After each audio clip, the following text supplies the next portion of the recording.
The following is a local resident producers program. The program content is the sole responsibility of the producer and does not necessarily reflect the views or policies of CATV2, Oshkosh Community Access Television, the City of Oshkosh, the Oshkosh Cable Television Advisory Commission, or Time Warner Cable.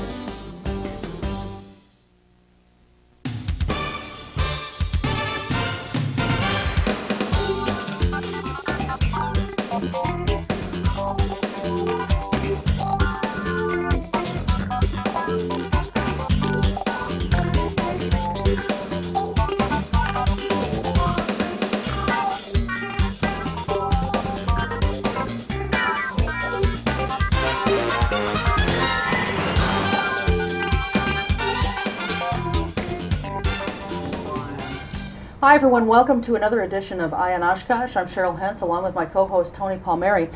On this particular edition of Eye on Oshkosh, we're very pleased to be joined by two people who come from relatively different backgrounds, but the gist of what we're going to be talking about in this edition is fire prevention, fire safety, and fire training, both for people at the college level as well as what people who are still in high school and I think even junior high school can get involved in.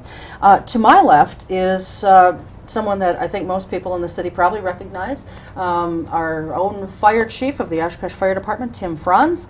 And to his left is Jenni Bugni-Walsh. She is program manager at UW-Oshkosh, and she will be talking to us about the Fire Science Explorer Camp just a little bit later on in the show. But thanks to both of you for being here tonight. Thank you. Thanks. I guess one of the first things is that we want to talk about, Chief, is, right now, I believe as things stand, if people want to become a fireman, firefighter, as you guys call yourselves, probably the best place and maybe the only place in this area to get that training is at the technical college. Is that correct? Yes. And it's a 2-year program? Yeah, it's a 2-year associate degree program. Okay.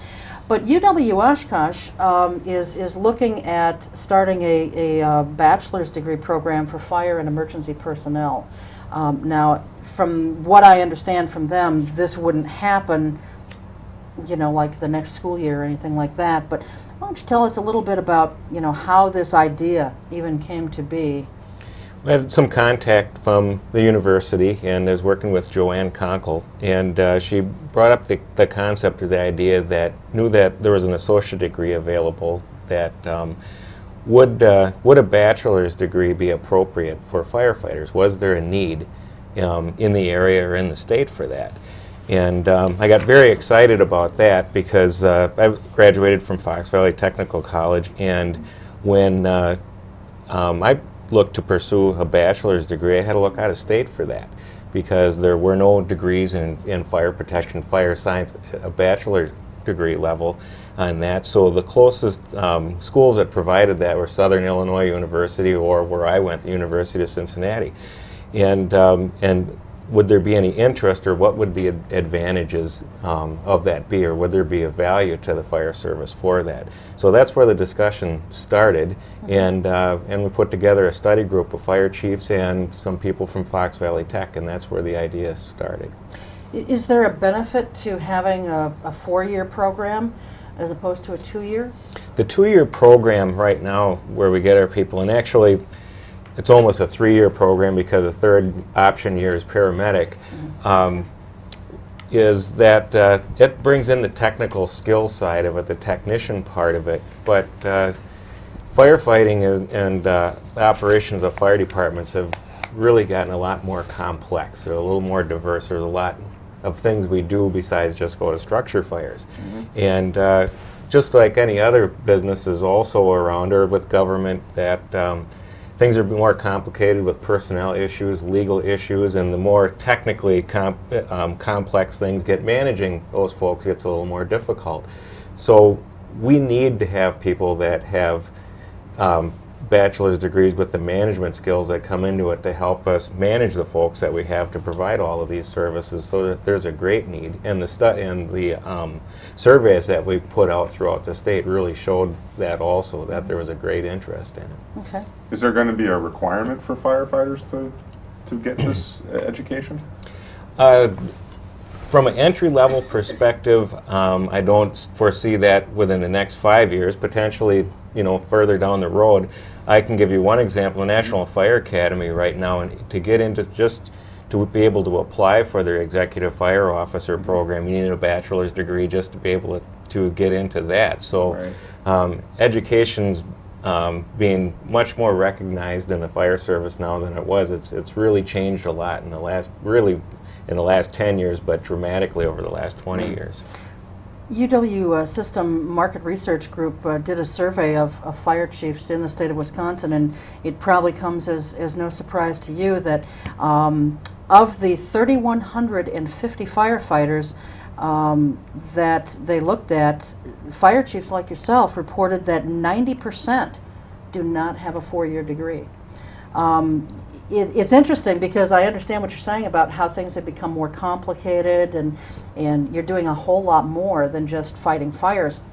Who knows, at some point, if this happens, at some point we maybe even will start seeing police officers having to get a 4-year degree as well. That would seem like a kind of a reasonable translation, if you will, because a lot of what you do is similar in many respects. Yes, it is. And the police actually, I don't know, some cities that may be mandatory, there are a lot more police officers out there I know that have 4-year degrees. I know UW offers a criminal justice degree. Yep. And, and as things get more complex, in addition to the technical things we do, it's just having those other value-added things that assist with the decision-making and the complex things that we are having to deal with. And as our society changes, dealing with a pretty diverse group of folks in our communities, too. As a college teacher myself, I want to see everyone get a college degree. But just as a hypothetical, are you concerned that if the firefighting some people get degrees and some won't for whatever reason? Is there a concern that you create some kind of internal competition where the people with the degrees are thought to be smarter or entitled to more perks because they've got that degree? Has anyone thought about that kind of thing? In looking at that, there's always that possibility. Firefighters by their nature are pretty competitive. Are they? But being that it would be readily available, and the one thing that we've really talked about a lot with the university is being very flexible in the design of the program, and it's going to be pretty friendly for our people to be able to pursue that. So the opportunity is going to be there. But I think things are changing. As I said, I foresee on the entry-level side, it's really, we say it's a 2-year degree, but it's really 3 years as they're coming in. But from the supervisory level, that's where we're going to need some additional help in the future, and that's where I see that this degree is really going to start taking place. Not so much in the entry-level side, but definitely as things go on. Very rarely now do you see chief officers that don't have bachelor's or even master's degrees. Yeah. You've said several times already that it's become more complex, firefighting and so on. Can you explain that a little bit more? What have been the areas of increasing complexity? Some of the things that have changed for us are just from the technical side, the challenges that we have, changes in how buildings are designed and constructed. The contents of them have made firefighting a little bit more difficult. The equipment that we use to fight it, we're more efficient in that, but it's a little more technical and difficult to use. So then we've added some other areas. Emergency medical services has become a large part of what a lot of fire services do, and that's evolving like other healthcare is quite often, with some of the things that we're looking at, and how we can improve that. Hazardous materials, that we continue to use a lot of chemicals in our society, and they're moving around. And there's another area that technical rescue things, that there's a high expectation of people that no matter what situations that they get themselves into, there's an expectation that the fire department can solve that problem. So that's an area. And a spin-off of all of those things is that now we also have some people that bring these events on intentionally in our country and have some other dimensions. What I'm talking about there is terrorism. And fire departments are looked upon along with police officers, to be the first responders to these incidents, and really for us it's solving those major issues, which could be a chemical or a biological attack, could be an explosion involving building collapse, which is one of the things we're doing right now, and received some grant money to staff up, and we've doing this regionally with Nina Menasha, Appleton, and Green Bay, a technical rescue team to deal with building collapses. So there are a lot of things that have been added into our jobs that fire department isn't, Right. isn't really a descriptive name any longer. It's appropriate, our traditional name, but it doesn't encompass all the things Well, we I do. saw one of the skills listed in the literature, working with diverse populations. That's something that's been new, hasn't it?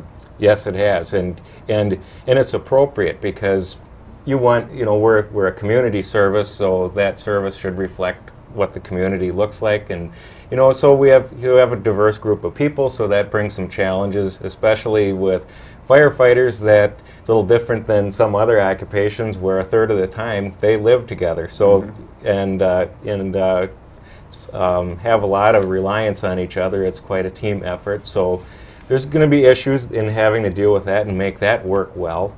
And in addition to that, there's a lot of different legal challenges and things today, and employment laws and everything that even in frontline supervisors, company officers on up, to make sure that we're following all of those issues and not causing any legal issues or liabilities for our city from that perspective. Sure. Well, let me ask you this, Chief. If the university is looking at the possibility of offering a 4-year degree, and we've got 47% of those who responded to the survey, said that a 4-year degree was a personal goal of theirs and a professional goal of theirs.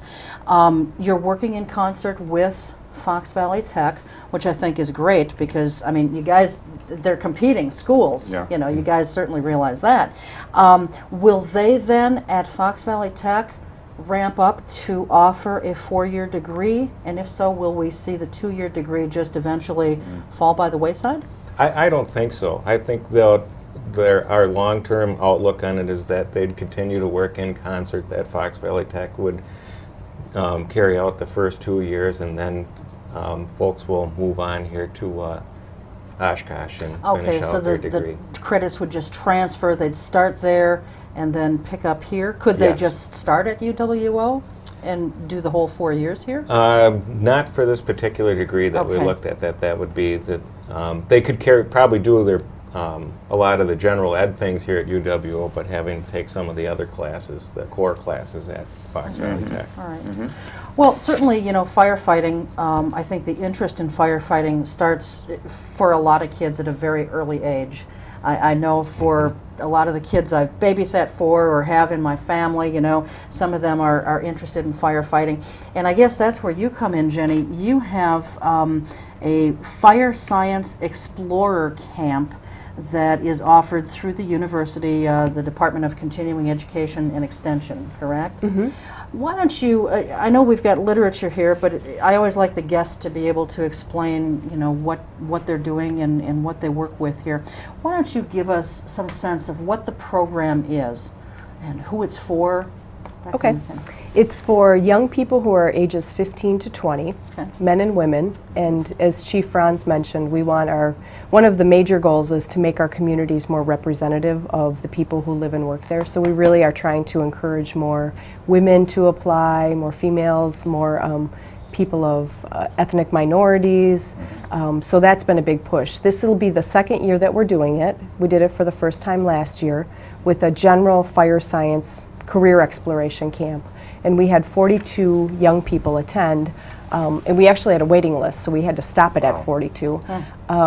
And what we found last year is that we really had a mix of some pretty basic kids, folks like probably the three of us who didn't know, the difference between the different, hoses or all of the different equipment. And then we also had a good selection of kids who had a lot of experience. So this year we decided to add a second camp on, an advanced camp. So we have basic camp will be Sunday the 10th of July through Wednesday the 13th. And then advanced camp is the 17th of July through the 20th. Okay. And let's go through each of those. Starting with the advanced camp. What what kinds of things do you teach these kids? What kind of training and knowledge do they get? Can I back up and start with basic Sure. first? Yeah, Okay. I'm sorry, isn't that what I said? You said advanced. Oh, I'm sorry. I was writing advanced. I meant to That's say okay. basic, but yes, go ahead. Well, and again, to go back to how we conceived the idea, is Joanne Conkle was leading this research team, and she got to know firefighters across the state, and a few of them, as she spoke with them, they kept saying, hey, and another idea would be, add on, there's a lot of young people across the state who really would like some hands-on training. There are Explorer Posts across the state, which is a Learning for Life program. But kind of as an addition, and so they were saying that it would be neat to have a combination of in class, let's teach them that school does matter, basically, that you need to learn the skills of chemistry and physics and then be able to apply that. So what we're doing is kind of a combination of those two things, where with basic camp, during the day, on those 3 days, Monday, Tuesday, and Wednesday, the morning section, they'll be in class, and that will be faculty at UW-Oshkosh are teaching the class. And then they will go in the afternoon and do field activities where they're applying what they're learning in the morning. So, for instance, on Monday, and Chief, you can add in here because you have the expertise there, but Monday they would be going over ladders, fire extinguishers, how does a ladder work physically, and then they'll go out in the afternoon and apply that. Okay. On things like chemistry and physics, do they get tested on it during this workshop? No, we're not really testing them. We do have fun options, like we end with Fire Science Jeopardy, that Appleton and the Oshkosh Fire Departments are doing all the instruction. And Do so you bring in Alex Trebek for that? or Shannon. And Chief Franz was there last year running it. It really was fun though, because we were really able to test them based on what they were learning, but in a fun environment. Right. We had teams so they could work in a group. Do these kids typically have family members who've been in firefighting? Or no? I mean, I've They always do. wondered how people get interested. Yeah, and I could They say do. anecdotally, because we don't ask them that, Yeah. but based on the kids coming and just, hearing their stories as they're at camp. Some of them had a grandfather, their mom and dad are either, and we have a combination of kids who are, they're all over the state. So from volunteer fire departments to paid fire departments, and some have a parent who's a medical technician on a volunteer crew or something like that. Yeah, and see, when I was a kid growing up in New York City, the firemen, even this is before 9/11, were looked at as heroes, just very heroically. And I would imagine, especially if you're a kid with a firefighter in your family, that might be even more. Do you find that, Tim? There does tend to be, a family tradition of somewhat. My father was a firefighter, Really? and my brothers, and we've seen that. We have a few families, second generation firefighters, even on our fire department. But even including that, though, one of the things, though, that has a tendency not to attract the diversity that we want. So that was, as Jenny said, that's one of the things that we would like to do, to get folks that haven't traditionally been part of the fire service, but they're in our community, and we want to bring them in. So this kind of gives them a chance to see if this is really for them, to get them an idea, try to get them excited about the career. Other than doing shows like this, how are you getting the word out that this program even exists? Because until I talked to the media person at the university, I had no idea have a that it clue. existed. Our main source of promotion has been through the fire departments, and we do have some financial support from the state Volunteer Firefighters Association and this, am I saying their name right? And their state Fire Chiefs Association. And so that has been just really a godsend in terms of getting the word out. But they're promoting it at the state conferences, which each has their own state conference, and then by sending it to the fire departments. And we're finding the second year now, we have a lot more this year of fire departments that are offering scholarships to the kids. Okay. Instead of individual families that are paying the money for the kids to come. The other big piece of it too is we felt real strongly about, for most youth camps, it's really on average about $400 to send a kid by the time you pay housing and food, and we felt real strongly about making this affordable so that we could attract young people. Sure. And so we've kept the cost at about half of what it really costs to put this on. Good. And so we've been able to get at least enough support to run these for the last 2 years. And that really, to the credit of Oshkosh and Appleton, they're giving of their time to serve as instructors, the firefighters, and we probably collectively, we have to have at least, 30 firefighters who help us teach Oh, during great. and for this year it'll be 2-week period. You said you had 42 kids last year, right? That's a pretty good number. It is a good number. It's a lot for the firefighters to handle. Yeah. How many do you expect this year? We have 42 for basic, which was the limit that we could, they could really handle. And then for the advanced camp, we have 24.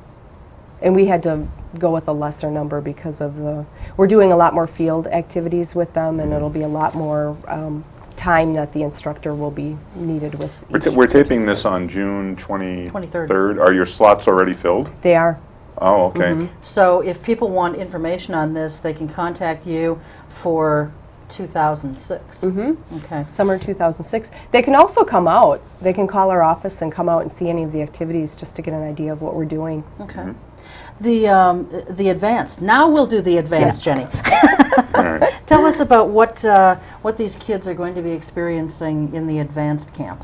This camp is really geared toward kids. Basic was geared really toward kids who are interested. So they might be in football and have a few other things that they're interested in, or and they're not quite sure they want to be a firefighter. Advanced is really geared toward kids who are pretty sure they want to become a firefighter. And so we have a lot more physical activity for them in terms of the field activity that they're doing. The actual instruction will take place as they're doing activities, so they're not going to be in a classroom. And most of it's actually at Fox Valley Tech, that at the Training center in Neenah. So we're doing, it's kind of like the step up, the notch up in terms of different activities, but we have a technical rescue course, which will be a 3-hour course that they're doing. So we're going to take half the group in the morning and do that with them, and then switch them so that they do the other half in the afternoon. We have a hazmat water experience that they have a number of different hoses that have leaks in them, and the young people have to put on all their gear and basically go in and find the leak, and then once they cover the leak, of course the next hole will have more pressure coming out. And I want to go to camp. come join us. So obviously one of the prerequisites for getting into the advanced camp is having gone through the basic camp. It is. So they would have, these 24 would have gone through last year. Not every one of them. The requirement is either to have gone last year or to be an explorer in a post, Okay. or to be an intern, and then they have to have their chief sign off Okay. for them to attend. Okay. How many of the 24 are women? 2. 2. Of the 42, how many in the basic? How many are? We have 4. Okay. We went from 2 to 4, so What our about numbers have went up a little. other ethnicities or other minorities? I don't know that because Okay. it's self-identified. They have the option to identify Okay. ethnicity, so I can tell you after. Tim, are we seeing more women get into firefighting over the years? Yeah, we're beginning to, and that's one of the things that we're hoping to be able to do is to get some women look at this as a career option. Right. And and that's one of the problems that we have with all of the front end requirements we have. It's changed a lot since the old civil service exam Sure. days. So one of the problems we had, and we're asked, a lot, how come we don't have more women on the fire department? That we need more women to go to school to become firefighters. So that's what we're trying to do, is to attract more people into the fire programs in the state, so that we have a little bit wider options to choose for some folks that are coming out of the programs. Wouldn't there be a lot of people in society who would say women could never be strong enough, tough enough, whatever it takes? Is that a myth? If you would say that directly, that, paint everyone with a broad brush, that could be said just about anybody, that there are men that aren't big enough and fit enough to be firefighters, or have, that may be claustrophobic, or, which you cannot be if you're going to be a firefighter. Right. So there are quite a few women that work in other fire departments and around the state, and I teach part-time at Fox Valley Tech, and I've taught several women there, and they can do the job. Absolutely. We tell them to come to camp and see what's going on. Sure. Well, that is a good way of experiencing things on a very, very general type level, and kind of get your feet wet just a little bit. See if it is something that kind of wets your whistle or not. One final thing we're going to do with the advanced camp is give them a sample physical ability test that we do to see how things go with that. What's involved in that test? So it's some of the things with it. It's a high-rise climb with carrying all their protective gear and a breathing apparatus tank on your back and hose on your shoulder. And we're not going to do it to the extent that we do for our entry-level firefighters, which is 11 stories in 90 seconds. But we'll probably do 5 stories in a minute or 6 stories in that, just to get the feel for how, when you're wearing all the protective gear, it really decreases your physical efficiency because you're lugging another 60 pounds along with you besides the equipment, so they can do that. And some other things are just job things that we do: a stretcher carry, ladder raise, dragging a hose line, those things that are just part of the everyday operations, hoisting equipment with a rope. So we're going to have them give that a try. And the other thing is that, even if there are some shortcomings that people can see, that it's a unique job, that it's not just the educational requirements, but it's also a job that requires a high level of physical fitness as well. Just out of curiosity, Tim, how much does the equipment weigh that you guys have to lug around on an average basis? Depending on your size, with the coat and everything, and luckily things have gotten a lot lighter. We haven't weighed, we've just got new carbon fiber cylinders, which really decreased our weight in there. So I think we're down to probably in the 40 to 45 pound range right now for our protective equipment. Well, that's just not as down bad from as what about I 60. thought it would be. Okay. But once it gets wet, then that's a whole other story, and it just keeps getting heavier. And even in the summertime, as soon as you put it on, it gets wet because you begin to sweat, because it's heavily insulated. You look, it's not just the outside shell is just a protection, but to really give you the thermal protection, it's quilted like a winter jacket for the insulation in it. So very hot. Yeah, you wouldn't want to be wearing that on a day like today, No. 92 degrees or whatever Unless it you're was. near a hose of water. The other thing I wanted to add too on this physical ability test is it'll be right downtown at the CP Street, Station 15. Okay. Oh, wonderful. Across from the amphitheater. A question for you, Jenny. This camp that you guys have designed here is held right at UW-Oshkosh. How do you go about setting this up? I mean, what kind of things do you have to do to simulate some of these things? Well, it's actually not just held at UW-Oshkosh. It's where we start, and part of it too is we want to give the young people a college experience. So they stay in the residence hall, they eat in the Blackhawk Commons. Oh, that's kind of cool. Yep, so they get to experience that. But then, again, these guys have volunteered their space. So we go to Fox Valley Tech and the Appleton Station 6, and then downtown Oshkosh to do the actual activities, because they have the gear, and it would be easier to go there rather than to move all the stuff onto campus. And then like a 5 or 6 story building being simulated, how do you simulate that? We do that at Court Towers, which is a city building right across the street in the and use the exit stairwell there. So when you see 20 kids scaling up the building, you'll know why. All right. Let's just talk a little bit about fire safety and fire prevention. Well, I guess before we move on, was there anything else that you, Jenny, wanted to address or tell folks about the camp? How should they, if they, and again, obviously the camp is filled for this summer, but if they're interested in learning more about it or they'd like to enroll for next year, how would they go about doing that? They can either get on our website, just go to www.uwosh.edu, and then do a search and look up continuing education. That'll get you in there. Or they can call our office. Do you want me to give the phone number? Yes. Sure. Locally, it's 424-1129, and they could ask for me, and I'll be happy to help them. Okay, very good. Anything else that you want to share about the program? I think I covered everything. Okay. Do these kids get a lot of networking opportunities there? They do, and that's a really important piece. I'm glad you brought that up because I thought about it before, but it's really important. And another really fun thing we're doing this year that we've added on is to have dinner at the fire departments. So the firefighters are making dinner, and then they get to socialize a bit together. And We actually have 2 firefighters who will be chaperones and staying in the residence hall with the young people this year, so they get plenty of opportunity to get to know them. Most of these kids don't know each other before they get there, is that right? So do you do like some kind of extensive ice breaking type of, they must be very uncomfortable the first day, I would imagine, right? It is a little uncomfortable this What do you year. do? Well, last year we did, some of the touchy-feely kind of stuff they didn't like. And Nobody likes that. Yeah. So we decided we'll do a little of the standard get-to-know-you stuff, but then we're going to play kickball. Oh, Okay. They good. like physical activities, so we decided a game would be really fun. All right. And then we're going down to the station for a tour and ice cream after. Okay. Oh, wonderful. It sounds like they probably build lifelong friendships out of this.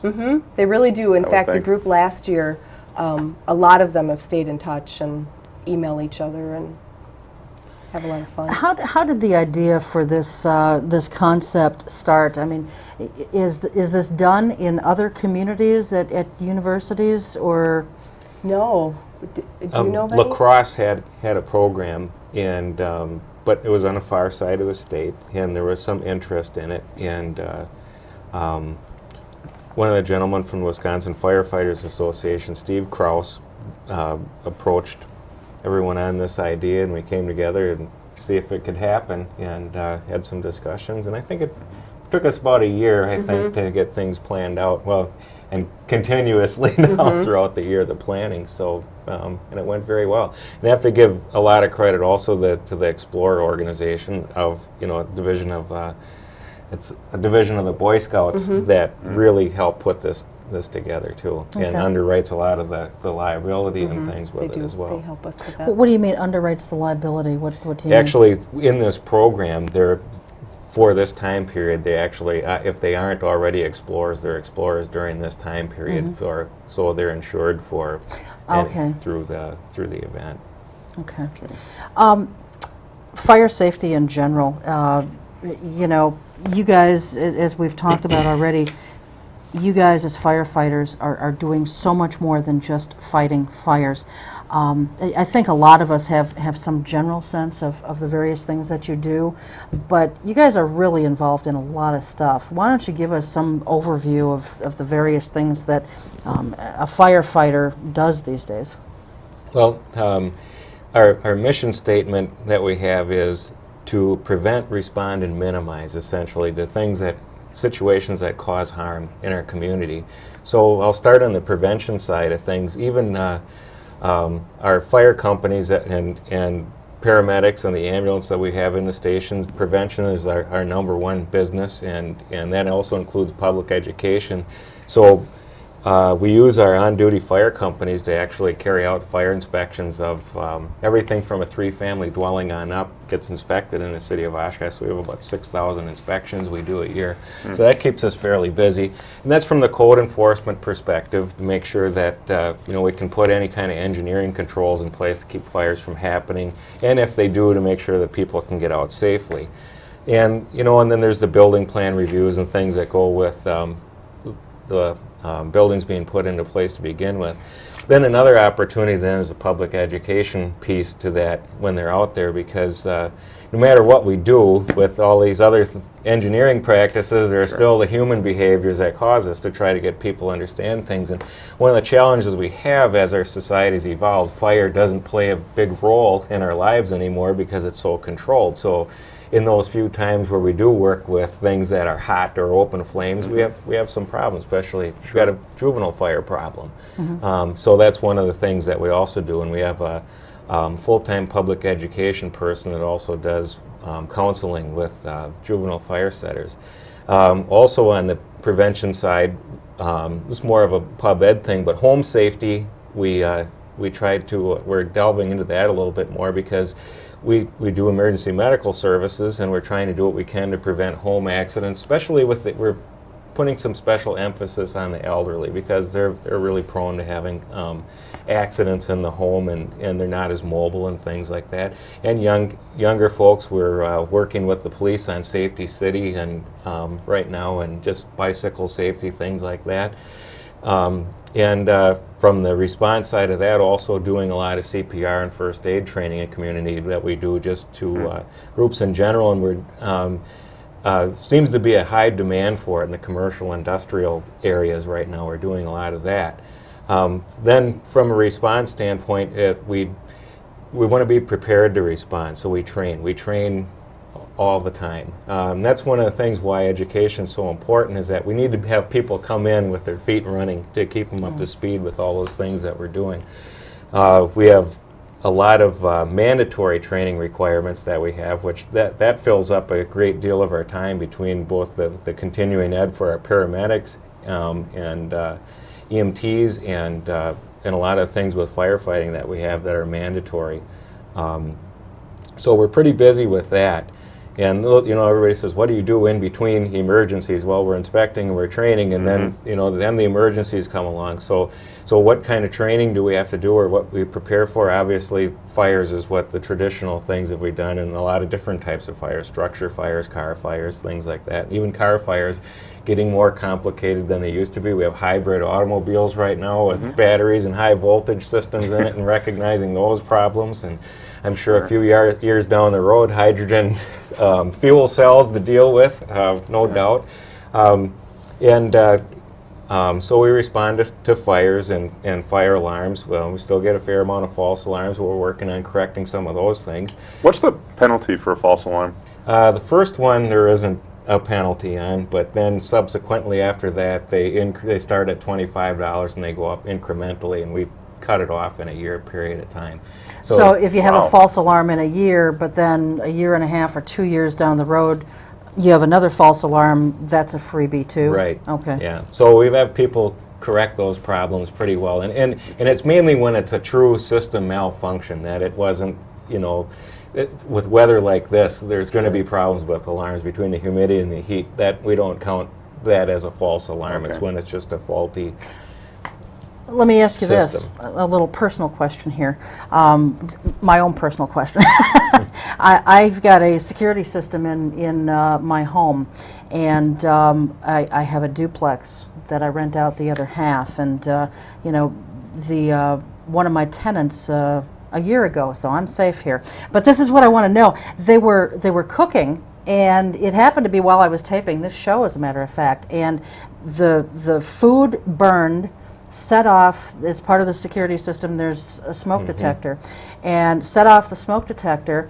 My security company automatically sent you guys out, and would that count as a false alarm, even though the smoke set it off? No, that's not a false alarm. Okay, so because the system I still got a operated freebie coming, I correctly. guess, right? Yeah. It's when we have electronic problems Okay, in the all right. systems and things like that to prompt people to correct it. Okay, yeah, there was an awful lot of smoke in the house, but whew, you guys came out in full force.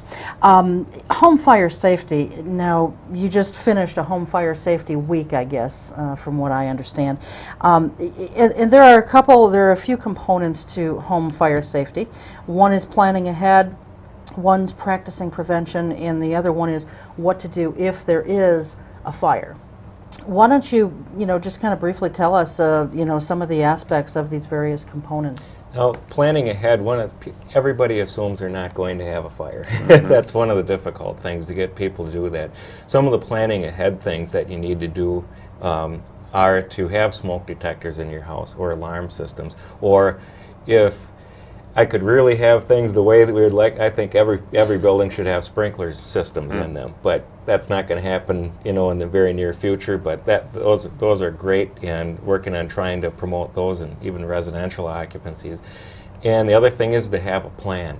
Then what if your alarm goes off? People don't think about it, and practicing that plan.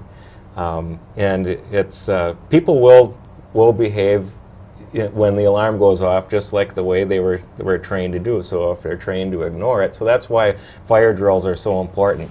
That's why they're carried out in schools. Everybody just goes out in their orderly manner, and even if there's a fire, that's how it should be. So those are some of the things you can do to plan ahead. Having a fire extinguisher in your home is a good thing, and knowing how to use it. A lot of people don't. We offer fire extinguisher training also. But some of those sorts of things. And then just prevention, a few things around your home. Have problems with candles. That if you are going to use it in a room where you're present. And if you're going to leave that room, I prefer that people don't have candles, period, but I know that that's going to be an issue, but they should have chimneys around them, things like that. Keeping your house clear of excess debris and things like that. Try to limit the use of extension cords. Be careful when you're cooking. Having your furnace and everything checked, some simple things like that can really make a big difference. Then the other thing is that if there is a fire, important things is no matter what, even if you have an extinguisher or you think you can take care of it and all these things, we call 911.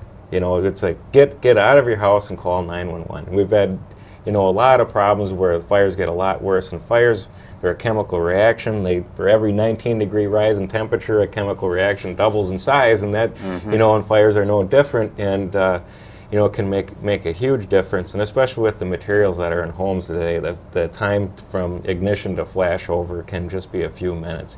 So it's important for people to, when there is a fire, to get out and call 911. Can't stress that enough. Or if you see a problem, you know, that, you know, watch your neighbors' houses and things for them too when they're not home, and call us as quickly as we can, because, you know, people are always concerned, and that's what we're here for. We're here to respond. You know, don't be reluctant to call us for help. Sure. I would rather be called and get turned around than get there too late. Yeah, you know, Chief, a lot of folks these days are going without having a landline phone or a hardline phone in their house. They're using cell phones as their primary phone system, and I know that at least when you've got an actual hard line in the house, 911 can easily pick up, you know, just by virtue of you placing the call, they pick up your location.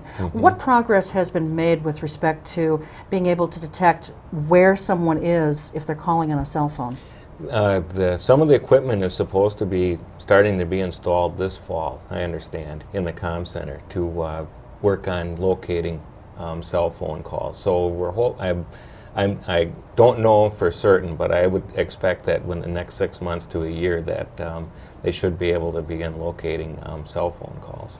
In the meantime, when calls come in to the 911 communications center, if they can't detect, I'm assuming they ask where the person is at that point in time. It's one of the first things that they do, they call it address verification, is to get it, because even when with the enhanced 911 system and the address comes up relatively quickly, there are some issues that depending on the size of the company, it may come up as, well, if the City of Oshkosh, for example, no matter what City of Oshkosh building you're in, it'll come up as 215 Church Street, because this is where the phone system is located, where it emanates from. So it's very important that you still give your address where you're located, especially if you're in a commercial factory setting or whatever, because you're not quite sure where the phone system gets shifted to and that. So what shows up in the enhanced 911 may not necessarily be where you're at. Are there ever any jurisdictional problems or confusion when someone calls 911 and you're not sure which department to respond to? And the reason I ask that is because, you know, when Neenah and Menasha consolidated their fire departments, you know, they've had a few instances up there where 911 has dispatched to the wrong address. You know, the right address, but in a different city. And in fact, unfortunately, there was, I believe, a fatality in one of those cases.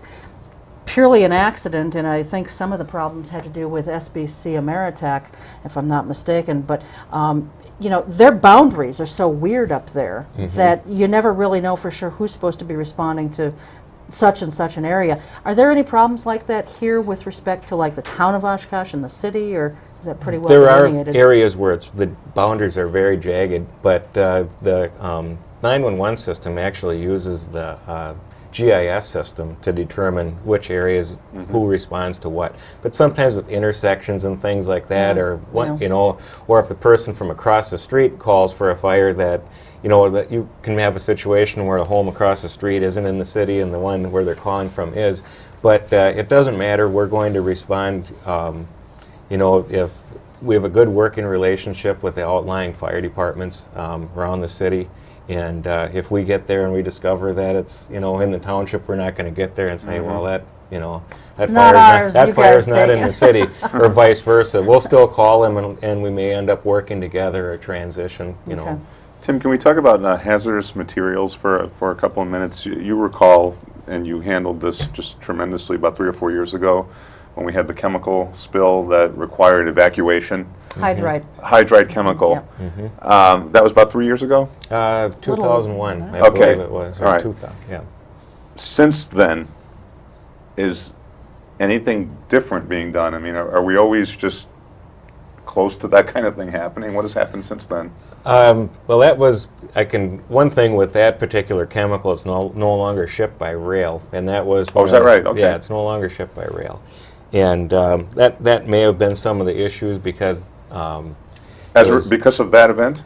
They no longer ship Yeah, by rail? after that event, it was no longer shipped by rail in those containers. So because it's time-sensitive material, the longer it sits, it Sure. could start to spontaneously combust. So Was that the company's decision, or? I believe the Federal Railroad Administration ceased shortly after that, and they never reinstated the use of those containers again. And I also know that Hydride itself, even if they did, they wouldn't accept it by rail any longer, that they want it shipped by truck to shorten the delivery time on it, so they don't have that problem. So that's been engineered out of the system pretty well. You know, and that's their, you know, they continue to make improvements with rail cars. It's amazing. You know, even when we look back at the Wyoming incident a few years ago, how, you know, it was a bad incident, but it could have been much worse. How well they're building that hazardous material transport containers and things. So we've actually seen a decrease in hazardous material incidents in the last few years. Oh. But it's still there, and there are still problems. We're improving all the time with the training that we have, especially with the detection equipment that we have is really amazing. And part of that, unfortunately, what's driven that is the terrorism side of things has really enhanced the equipment we have available too, where we work in conjunction again with Appleton as a regional team, and which is a good way to work. You know, I'm all for regional efforts, and it saves money and makes us more efficient. But on one of our vehicles that's in Appleton, we actually have a satellite link with the state hygiene lab with a new sampling device where we can get samples in, run it through it. It's called a Sense IR. We put the chemical through this. It's not really a gas chromatograph, but we're able to get basically a footprint of this particular chemical. And if we don't have it in our database in our computer, we can download it to State Hygiene Lab, and they can send it back to us, tell us what we have, even for unknown materials out there. So, Wow, amazing. but when it comes to actually fixing the problem, those go back to then some manual task like we talked about that we're going to do with the kids coming in for the camp. It's wearing encapsulated chemical suits and going in and making repairs. Sure. When there is clearly an emergency going on, whether it's hazardous materials, structural fire, or whatnot, we always get the problem of, I guess I'll call them gawkers, people that, what, should people just clear out of an area? That's what we would prefer. That's probably the number one challenge with a hazmat incident. The number one challenge is that? is deny entry, to keep people out of there, to keep them away from it. And that's, you know, well, this is a legal term that the attorneys would say that an emergency is an attractive nuisance, you know, because people want, you know, they want to see everything that's going on. But, you know, we're not even 100% sure what the safety zone is when we first get there, you know, and that's difficult if folks are already in there. And, you know, and the wind direction can change and things like that. You know, when I'm driving down the highway and I get a little whiff of something that I don't think is right, I start getting a little concerned, you know, about which direction I'm going, and don't want to stop because, you know, there's a lot of chemicals out there, and at any given time, they're on wheels in one way, shape, form, or another, because with just-in-time delivery and nobody keeping any inventory, this stuff is getting moved a lot more. And in the factory setting, it's pretty safe, but its most vulnerable time is when it's in transport. So. This is summer. We can all attest to that by how hot it was today. So a lot of people are barbecuing out, and I know one of the big problems that firefighters are seeing now is these fire pits. Why don't we talk for just a few minutes about you know, what some good rules of thumb are for outdoor cooking fires, backyard burning, and then we'll move on to something else if we have time. Well, what's really important when you're doing this is to, wherever you're going to use your grill or the approved outdoor fireplaces that we have, is keeping it far enough away from other combustibles, keeping it away from a building, and also making sure that it's under good adult supervision and that it is supervised. And also have some means, either a garden hose or a fire extinguisher or a large bucket of water, so that if there would be a problem, that you can control it. A lot of the problems that we have is people put them too close to decks or on wooden decks, things like that, next to houses, and when people put charcoal lighter on, it flames up. And with houses with vinyl siding on, they're not very forgiving. And the way houses are designed now, they're made to have a lot of air circulation, and so just a little outside minor fire with flames going up the side of a house can go right in the soffit and into the attic and really cause some problems quickly, and we've seen that. So keep it away, at least 25 feet away. And if it's really windy, you shouldn't be using, those devices outside. And another little problem we've had a few times that continues is after they're done with the charcoal grill or with the outdoor fireplaces, things like that, is how you dispose of the ashes. And when people think that they're out, they're not really out. The best way to do that is either put them in a metal container and leave them there for a long time, or completely submerge it, soak it with water until you turn it into a slurry before you dispose of it. Because as we talk about, the pub ed things that we try to get through people's minds is just disposing of, you think, well, we cooked on our charcoal grill last night, the fire should be out by now. Emptying it out in a container with other garbage, and they're in garages, things like that. We've had them put in garbage cans under sinks and things and started fires. So, that's a big problem, is the disposal of that. And make sure that however you lit it, put the stuff away that you did it. Don't leave the matches and lighters around, because they can be found. Yeah. Well, these backyard fire pits now, I just saw something on one of the television news stations the other night. They are legal in the city of Oshkosh, aren't they? Yes. Even though we can't burn, garbage and things like that like they can in the country, the backyard fire pits are legal. Yes, as long as they have to be UL approved, they have to be enclosed by a screen and have a cover on it, and they also, our regulations are that you can only burn dried wood in it, because we allow that, but the City of Oshkosh also has a smoke ordinance, so if we do get complaints and it's generating a high volume of smoke, we may tell the folks to put them out, or they may have to put something else and burn in. Open burning isn't allowed, an open campfire or anything like that. What is the smoke ordinance that you just mentioned? One of the difficulties with the smoke ordinance, it references the Ringelmann scale, and there's a chart that goes. The Ringelmann scale? Yeah, it's a chart where it actually has.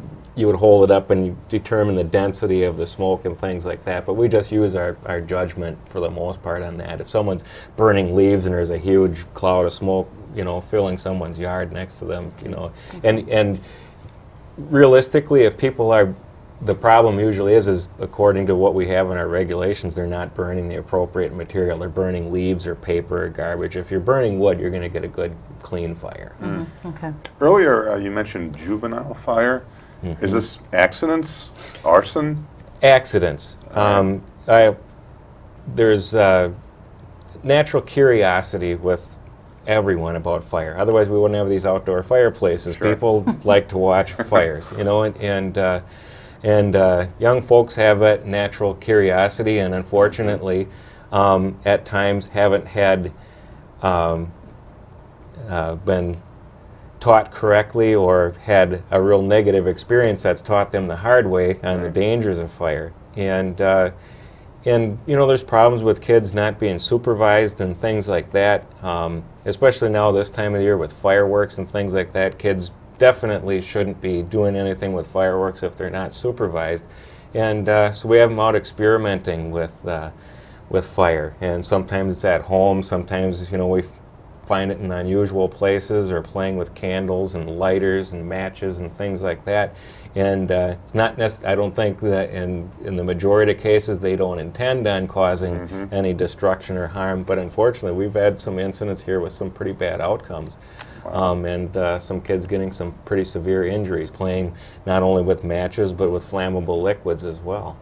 Well, you know, fireworks, just real briefly, you know, you always, without fail, see kids, and sometimes adults too, shooting fireworks off in residential neighborhoods. And in a lot of our housing stock, we've got homes that are very close together, like the neighborhoods we live in, Tony. These homes are built pretty closely together. What is the incidence, just offhand, or if you know, of something that lands on someone's roof or a wooden porch and maybe starts a fire? Does that happen frequently or no? I would say that we have at least 1 or 2 occurrences of that around this time of year, which, you know, when you look at the odds of, you know, there's a lot of, and I think it's getting worse because anything that flies through the air, flies up into the air or explodes is illegal. So we have a lot of illegal fireworks coming into our community. It's being sold in a lot of places, and you see these stands out there. People get a permit, and if you look at it closely, that permit says that you can use this fireworks in this space between 9 a.m. and or between 9 and midnight on July 4th, you know, but they're taking it everywhere, and it's not meant to be used in an urban area, or they take it down to the Menominee Park when the real proper fireworks show is going on and firing it in the crowd. It's just terrible. It's, you know, and there's not. It's just not the fires that it can cause. It's the injuries that it can cause. You know, I remember testifying in court of a person that was struck in the eye by a bottle rocket that somebody shot in a crowd. You know, it doesn't make any sense, and that's not what it was meant to be used for. Fireworks isn't bad. Per se, it's how it's used and where it's used that it causes the problem. Just want to ask you one political question, Tim. Since 9/11, I mean, as if we needed the proof, we know the tremendous value of police, fire, and so on and so forth. And yet it seems since then, almost every city has been facing major budget crises. Oshkosh, I think, has been pretty good. But you know, as a fire chief, have you been somewhat agitated or irritated by the politicians putting us in a position of having to cut fire, police? Yeah, it's difficult, you know, and I'm concerned about this upcoming year, what's going to happen. We don't know what kind of mandates are going to be coming from the state, which, you know, that the money that's been given to the cities is actually, the shared revenue has actually decreased. And we've held our budgets pretty tight, I think, and it's getting really difficult. We've really cut our operating budget down as far as we can. We're at the point where we don't replace things until they're broken, and that's not where I'd like to be, and I don't think that's where people want the fire department to be. Training programs, we have all these other mandates and things, and really, if it wasn't for some of the external money coming with the Homeland Security things, it would really be difficult right now. And I don't see that continuing on either for much longer, and that's actually cut back tremendously this last year. So it is getting very difficult for us, and I really have some strong concerns because there's no doubt about it, our costs are going up. And my great concern, everybody says, well, there's always room to cut. Well, that's true, you can make cuts, but I can be perfectly honest with you and tell you that we will not be able to make a financial cut without cutting the level and quality of service that we're giving. Okay. Well, on that note, thank you very much. We're out of time, but thanks to both of you for being here tonight.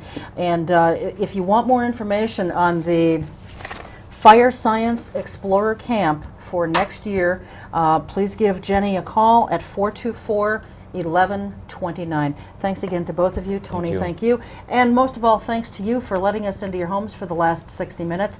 We'll see you next time. Until then, take good care and keep your eye on us. We've got our eye on Oshkosh.